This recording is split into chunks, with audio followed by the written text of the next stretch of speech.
Hello and welcome to the latest CraftySniper's airsoft videos. You join me on a blisteringly hot day and I'm at Combat Zone again in Lincolnshire. It's currently lunchtime, the players are somewhere over that side having their lunch and it brings me perfect time to review another airsoft product.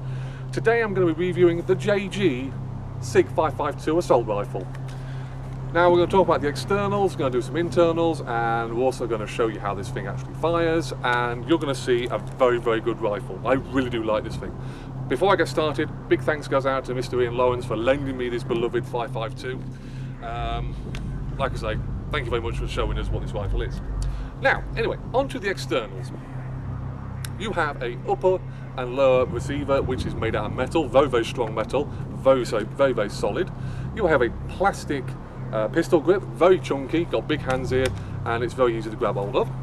You have a plastic folding stock with a rubber stock part here, stock butt pad even, whatever you like to call them. You have a plastic front section, the darker coloured grey here is actually plastic. You have a metal outer barrel, flash hider, front sight, and rear sight. The rear sight is fully adjustable. It's like the MP5 style where you twist it to get a different sight picture. You have on the rail side, you have a small upper rail, you have a equally same sized lower rail, and you have on the right hand side a small portion of rail just here for any peg boxes, torches or anything else you'd like to put on this gun. Functionality wise, standard as all rifles, semi-automatic, fully automatic and safe. The fire mode selector is fully ambidextrous. You have one on this side and you have one on the other side, and like I say, it's fully ambidextrous, so for us lefties it's perfect. You have a metal trigger with a folding trigger guard, so you can put that down and you can also fold it out of the way if you've got hands with gloves on. And you have a very large mag release button, which is styled off an AK, so for all those that have used AKs before, you'll be very used to this gun.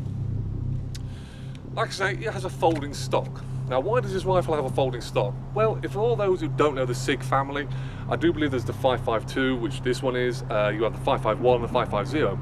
552s, like I say, are CQB-esque weapons. So they have the folding stock, which can be folded with a button just here, allowing the stock to click into place on the right-hand side of the gun. And you have a almost like a pistol grip here, because you can actually hold the stock and still use the weapon. And this comes in handy when you're attacking, let's say, this building behind me, for instance. You can now go into the building with a very, very small weapon, get round corners, and it's a very, very quick CQB weapon. Very good. But the plus side of this weapon is that when you refold stock back out again, it's still perfectly usable outside in a woodland environment like this one. Now, this weapon also has blowback. I shall demonstrate the blowback, putting the weapon onto semi-automatic. That will show it off as well. That's what blowback is. This is mechanical blowback. It's a little bit different than G&G's pneumatic blowback. There is actually a mechanical system inside this gun. It's a bit of a downside because the battery now, instead of just having to fire the gun, also has to fire the gun and use the mechanical blowback. So your batteries don't tend to last too long. The owner of this gun has got around that by fitting a Li-Fi style battery. It's a little bit different than a LiPo battery. Li-Fis generally are a little bit bigger and they last a heck of a long time. They're like Duracell bunnies, they just keep on going.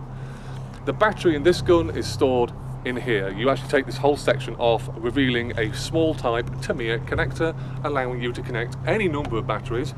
I probably won't go to 11 ones, but on LiPos, but 7.4s and most Nikon milliamps will fit into these into this handguard here. Now, onto the magazine. Well, the magazine's a little bit different. This is a high cap, and if the gun is absolutely solid, which it is, the magazine's a little bit different. It is plastic, and you can see all the BBs inside it. And, well, it does its job, it works. Attaching the magazine to the gun, very, very simple. Putting it in front face first and clicking it into place, almost like an AK. Just rocking the magazine in allows you to attach it. Putting the gun on, say, on semi-automatic and just winding it up a little bit. Tell I don't use high caps too often. Firing it. Very, very satisfying. Equally satisfying it's fully automatic fire. This thing's really, really scary. It's very, very noisy. Excellent range. I mean, we're talking over 50 meters with this thing, and it's not really that much of a long barrel on it.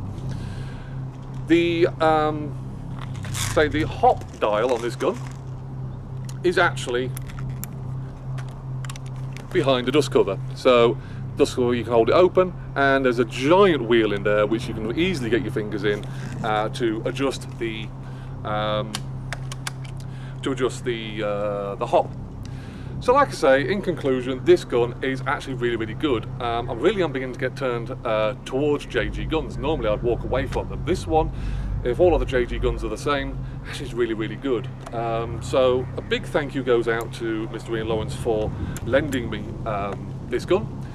And I hope to bring some more reviews to you in the future. So let's go back to the match. Have fun, stay safe, and I'll see you on the battlefield very, very soon.